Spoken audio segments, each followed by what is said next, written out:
छत्रपती शिवाजी महाराज एकदा पद्मावती माचीवर गेले होते. देवी दर्शन घेऊन ते बाहेर आले. तेव्हा देवळाच्या समोरच्या अंगणात मोरोपंत उभे होते. त्यांच्या शेजारी कानात भिकबाळी घातलेला, रुमाल बांधलेला, गोऱ्या रंगाचा, तिशीच्या वयाचा एक गृहस्थ उभा होता. त्याने राजांना लावून नमस्कार केला. राजांनी मोरोपंतांना विचारले, "मोरोपंत, हे कोण?" मोरोपंतांनी अदबीने सांगितले, "हे मोसाखोऱ्याचे कुलकर्णी. आपली भेट व्हावी म्हणून आले आहेत." राजांनी कुलकर्ण्यांना विचारले, "कशासाठी आमची भेट व्हावी?" तो कुलकर्णी हात जोडून म्हणाला, "महाराज, घरची परिस्थिती अत्यंत कठीण आहे. आम्ही 3 भाऊ. मी धाकटा, पण दारिद्र्यामुळे एकाचंही लग्न होऊ शकलं नाही. आम्ही ब्राह्मण. भिक्षा मागणं उचित नाही. फडामध्ये जागा मिळेल तर योगक्षेम चालेल. एका गरिबाला वाचवल्याचं पुण्य पदरी पडेल." राजे त्या तरुणावरची दृष्टी न हलवता ते बोलणे ऐकत होते. राजांनी विचारले, "तुम्ही कुलकर्णी ना? मग तुमच्या वतनाचं काय झालं?" त्या प्रश्नाबरोबर त्या तरुणाच्या चेहऱ्यावर भीती तरळली. भयभीत होऊन तो म्हणाला, "महाराज, माझी कोणाविरुद्ध तक्रार नाही. जे नशिबी होतं ते होऊन गेलं. पायांशी चाकरी मिळावी." राजांनी परत विचारले, "तुमच्या वतनाचं काय झालं? न भीता आम्हाला सर्व सांगा." कुलकर्ण्यांनी आवंडा गिळला, "महाराज, आम्ही कुलकर्णी हे खरं. घरात कुलकर्णी पण असून, जोशी पण असूनही वडिलार्जित कर्जामुळं निर्वाह होणं कठीण झालं. कर्ज काढावं लागलं. त्या कर्जाचं व्याज 4-5 वर्षात एवढं वाढलं की कर्जापायी जोशी पण आणि कुलकर्णी पण सावकारांना लिहून द्यावं लागलं. आज सारं घर रस्त्यावर आलं." राजे हसले. त्या तरुणावरची नजर न काढता त्यांनी विचारले, "सावकारांची हुशारी आणि वतनदारांचा अजागळपणा यांचा सुरेख संगम तुमच्या कहाणीत दिसतो. एवढा धूर्त सावकार कोण भेटला तुम्हाला?" ज्या प्रश्नाला कुलकर्णी भीत होता ते संकट टाळल्याने टळत नव्हते. कुलकर्णी म्हणाले, "महाराज, माझी कुणाविरुद्ध तक्रार नाही." राजे किंचित कठोरपणे बोलले, "आम्हाला सावकारांचं नाव हवं आहे." हताशपणे कुलकर्ण्याने सांगितले, "आपले पेशवे शामराज निळकंठ, तेच आमच्या वतनाचे मालक झाले आहेत." ते ऐकून राजे चकित झाले. त्यांनी एक वेळ मोरोपंतांच्याकडे पाहिले. मोरोपंतांची मान खाली झुकली होती. राजांनी मोरोपंतांना सांगितले, "पंत, यांना फडामध्ये गुंतवून घ्या आणि आम्हाला नंतर येऊन भेटा." सायंकाळी राजांच्या खास महालात मोरोपंत आले. राजांनी त्यांना सांगितले, "मोरोपंत, अंतस्थपणे शामराज निळकंठ यांची चौकशी करा. ह्या वतनांच्या काय गफलती आहेत ते आम्हाला सांगा. त्याची वाच्यता कुठेही होऊ देऊ नका." त्यानंतर 2 दिवसांनी मोरोपंतांनी राजांना सर्व खबर दिली. राजांनी सदर भरवण्याचा हुकूम दिला. सायंकाळी राजे सदरेवर आले. सदरेत पेशवे, अमात्य, डबीर यांखेरीज नेताजी, येसाजी कंक ही खास मंडळी उपस्थित होती. पेशवे शामराज निळकंठ अस्वस्थ होते. राजांची बेचैनी त्यांच्या ध्यानी आली होती. शामराज निळकंठ जंजिराच्या मोहिमेवरून परत आले होते. जंजिराच्या मोहिमेत आलेले अपयश त्यांच्या मनाला डाचत होते. सिद्दी खैरेतच्या डावाला फसून त्यांनी नामुष्की पदरी घेतली होती. राजांनी एवढ्या तातडीने सदर का भरवावी हा प्रश्न साऱ्यांच्या चेहऱ्यावर उमटला होता. राजे सदरेवर आले. राजांची चर्या गंभीर होती. म्हणून जिजाबाई महाराजांना विचारतात, "आजची सदर कशासाठी भरवली आहे?" महाराज म्हणतात, "खास आमचे पेशवे शामराज पंत यांच्याकरिता भरवली आहे." साऱ्यांच्या नजरा शामराज पंतांच्याकडे वळल्या.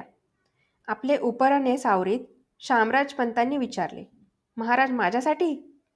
"हो, तुम्ही दौलतीची अनुभवी मुरब्बी माणसं. जेव्हा आमच्या मनात शंका येते तेव्हा तुमच्याखेरीज कोणाला सल्ला विचारणार?" "जी," शामराज म्हणाले, "आम्हाला वतनदारीचा तिटकारा आहे, हे तुम्ही जाणता. त्यासाठी मिरासदारांचा रोष पत्करून आम्ही रयतेला सुखी केलं. जमीनदारांना नगद गल्ला व नक्त गाव बांधून दिले. देशमुख, देशकुलकर्णी, पाटील यांस हक्क बांधून दिले. हेही तुम्ही जाणता." "जी." "हे कशासाठी केलं?" "हे रयतेला नागवतात. पदरी फौज बाळगून वाडेहुडे बांधून राहतात. सांगावयास गेलं तर शत्रूला मिळतात. प्रजा आणि राजा दोन्ही त्रस्त होतात. याचसाठी आम्ही नामांकित वाडे आमच्या हाती घेऊन इतर मिरासदार वाडे पाडले ना? जी. जी काय म्हणता? राजांचा आवाज करडा बनला. शामराज पंतांवर नजर रोखीत ते बोलू लागले. एका बाजूला ही वतनदारी नष्ट करण्याचे आम्ही प्रयत्न करीत असता तुम्ही पेशवे असून वतनाची हाफ धरू लागलात. शामराज पंतांचे डोळे खाडकन उघडले. राजांचे बोल त्यांच्या कानी पडत होते. कशासाठी हे केलं? महाराज, गैरसमज होत आहे. कोणीतरी खोटी अदावत आमच्यावर घेतली आहे. शामराज पंत धीर करून म्हणाले. शामराज पंत, एक खोटेपणा केलात, आता दुसरा करू नका. मोसे खोऱ्यातील कुलकर्णी वतनावर तुम्ही नजर ठेवलीत. पेशवाईच्या सत्तेवर कुलकर्णी पण बळकावलत. हे खोटं? शामराज पंतांनी आवंडा गिळला. ते म्हणाले, महाराज, हा अन्याय अन्याय तुमच्यावर. शामराज पंत, तुमच्या कृत्यानं आमची मान शर्मेनं खाली झुकली आहे. पेशव्यांच्या आरोपाची चौकशी करण्यासाठी कुलकर्ण्यांना सद्रेवर साक्षीसाठी बोलवावं ही तुमची इच्छा असेल तर आम्ही तेही करू. राजांची नजर मोरोपंतांच्याकडे वळली. मोरोपंत, त्या कुलकर्ण्यांना सद्रेवर बोलवा. मोरोपंत सद्रेबाहेर जायला निघालेले पाहताच शामराज पंत घाबरून गडबडीने म्हणाले, महाराज, क्षमा असावी. राजांनी मोरोपंतांना थांबण्याची इशारत दिली. एक वेळ गुन्ह्याची माफी असावी. आपली आज्ञा म्हणून मी वतन परत करतो. हा निर्णय ठीक, तसं तुम्हाला करावंच लागेल. शामराज पंत, जंजिराच्या लढाईत पराभव घेऊन आलात. आम्ही दोष दिला नाही. सिद्दी खैरियत याच्या दगलबाजीला फसलात आणि कैदेत सापडलात. जंजिऱ्यावर कधीही परत येणार नाही असं सांगून आपली सुटका करून घेतलीत. पण तोही दोष आम्ही मानला नाही. राजकारणात असे प्रसंग येतात, पण हा गुन्हा अक्षम्य. त्याला क्षमा करता येईल असं वाटत नाही. महाराज, शामराज पंत उद्गारले. राजांची नजर गर्भगळीत झालेल्या शामराज पंतांवर खिळली होती. ते शांतपणे म्हणाले, शामराज पंत, तुम्ही आमचे पेशवे. आम्ही म्हणजे काही इंद्र नव्हे, तो 1000 डोळ्यांनी पाहणार. आम्ही तुमच्यासारख्या अधिकाऱ्यांच्या डोळ्यांनी पाहणार, प्रजा राखणार. पेशवे पदावर असूनही तुमची नजर एवढ्या खाली पोहोचत असेल तर तुम्ही या जागेस योग्य नव्हे. तुमच्या हाती प्रजा सुरक्षित राहील असं आम्हास वाटत नाही. तेव्हा आजपासून तुमचं पेशवेपद आम्ही काढून घेत आहोत. राजांच्या त्या निर्णयाने सारे चकित झाले. शामराज पंतांनी आपली नजर उंचावली. उद्वेगाने ते म्हणाले, महाराज, मग फडाच्याही जबाबदारीतून मोकळं करावं. शामराज पंतांच्या बोलांनी राजांच्या मनावर काही परिणाम झाला नाही. शामराज पंत, या दबावाचा आमच्या मनावर काही परिणाम होणार नाही. फडाची जबाबदारी घेणं शक्य नसेल तर तसं तुम्ही करू शकता. गुन्हा तुमचा, आगळीक तुम्ही केलीत आणि आमच्यावर संतापता. पंत, परत विचार करा. आमच्या राज्यात गमावलेली जागा आणि हरवलेली संधी पुन्हा मिळत नसते. शामराज पंत भानावर आले. चूक झाली महाराज.